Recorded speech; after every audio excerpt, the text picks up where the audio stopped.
Hi people, what's up? Today we're going to be reacting to a reaction, something like that, but the video is actually very important. You guys need to see it, okay? Today's video is from Millionaire Mentor, one of my very favorite channels, and it's titled "Work Students Meltdown Leads to Arrest After Assaulting Charlie Kirk." This video has been making the rounds on social media, so today we're going to be seeing this and we're going to be talking about it, okay? Before we dive into it, I'm okay. Welcome to the channel. If it's your first time here, good to have you here. Do also like, share, subscribe, turn on the post notification bell. Let's quickly check this out together.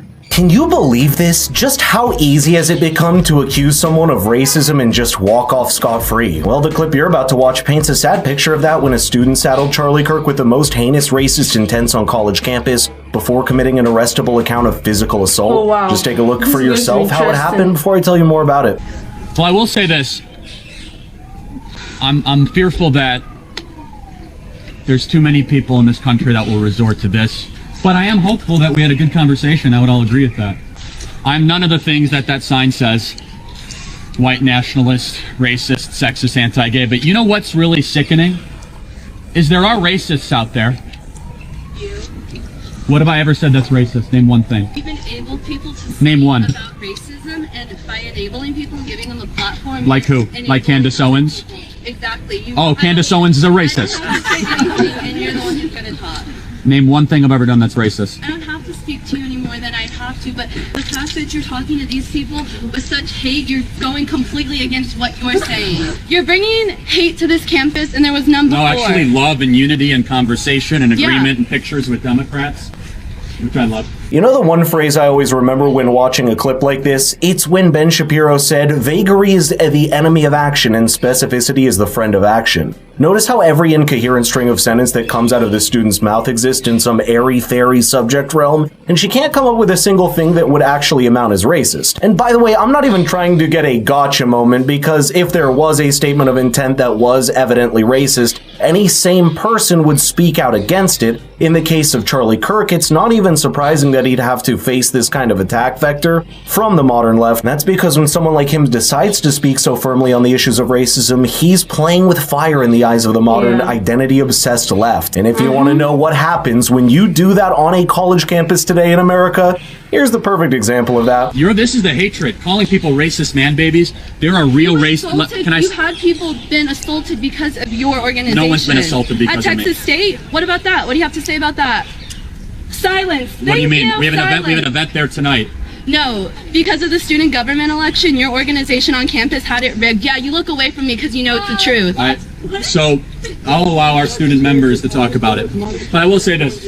There are real racists in the world. And when you call people like me a racist, it cheapens real racism. Because everybody then becomes a racist. There's zero evidence that I'm a racist. You've enabled racists. That makes you racist. Like Candace Owens. You've enabled racists. Like Larry Elder. That's the only name that like you know. Dr. Ben Carson. Like Stacey Dash. Dr. Ben Carson. Yeah, Dr. Ben Carson. Oh, the bitter racist who's a black head of housing and urban development. Yeah, because being black really makes you really anti-racist. What helps?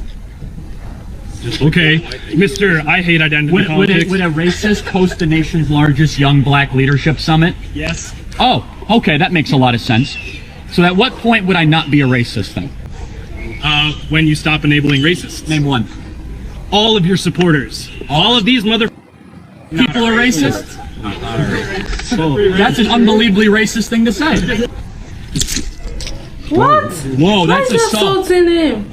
Are you serious? I do want to press charges, by the way. We're gonna press charges against him? You'd be surprised, but this isn't actually the first time that a free speech event at a modern college campus has turned violent like this. And that should show you just the sheer amount of intellectual isolation that exists in these places. If not just with Charlie Kirk, but even with people like Ben Shapiro and Steven Crowder, that we see something similar. And predictably, they are easy targets for a far left that's happy to play identity politics over them. But there's one problem that always exists with a charge like this, and you saw it with his heated exchange as well. The moment someone like Charlie asks to name something racist that he has said, suddenly the goalpost shifts and the charge becomes of him somehow enabling racism. Now that's the first thing that should tell you that most often the person asking the question was only using the racism charge as a slur and therefore denuding it of the very real meaning that it has. But even more than that, enabling racism is subjective and hard to pin down because both of these definitions have not been agreed upon before the conversation began. For modern political culture of dialogue where the Overton window has shifted so far to the left,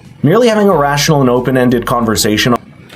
Let's actually commend Charlie Kirk. I mean, he's been doing this for a while and it's not been easy. If you watch a lot of his videos, it has not been easy. Going to college campuses, debating, teaching, educating, doing a lot of this, it's a lot of sacrifices, right? It's a lot of sacrifices. So let's actually commend him. I mean, he's doing a fantastic job.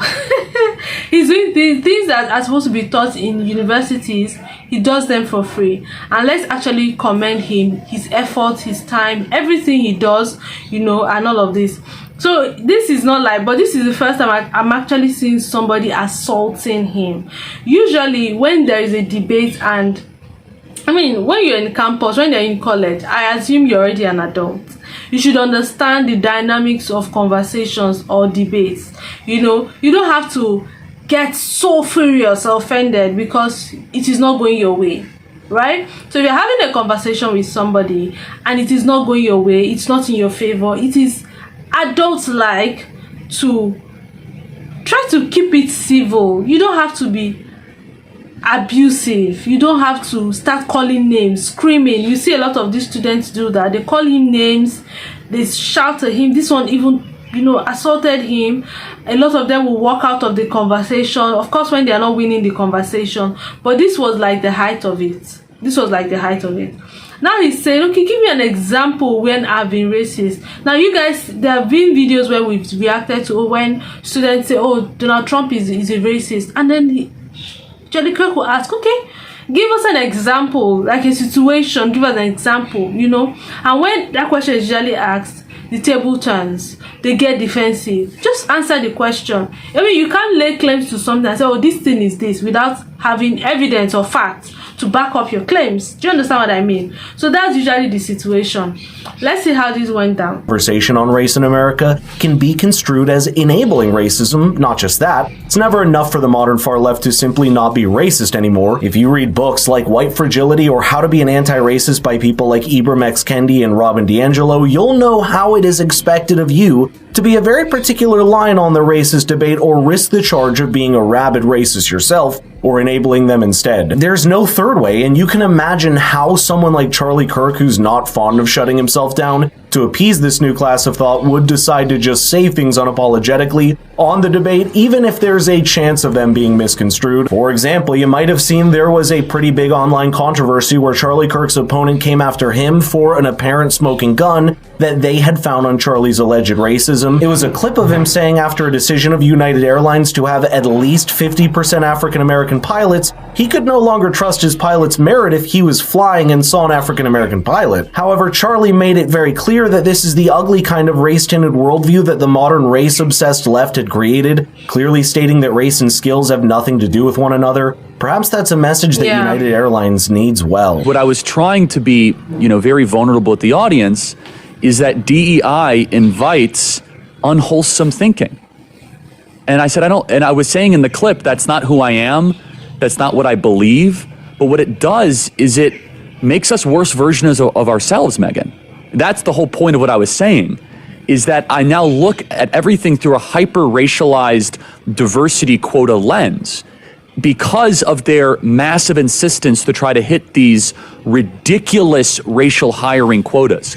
Of course, I believe anybody of any skin color can become a qualified pilot. That has never been my contention. I mean, it's silly. It's bigoted to think otherwise, right? What I was saying, though, is when you currently have less like 3 to 4% of current pilots are blacks right now, 3 to 4%. And now they want to say this is just a hiring class of candidates.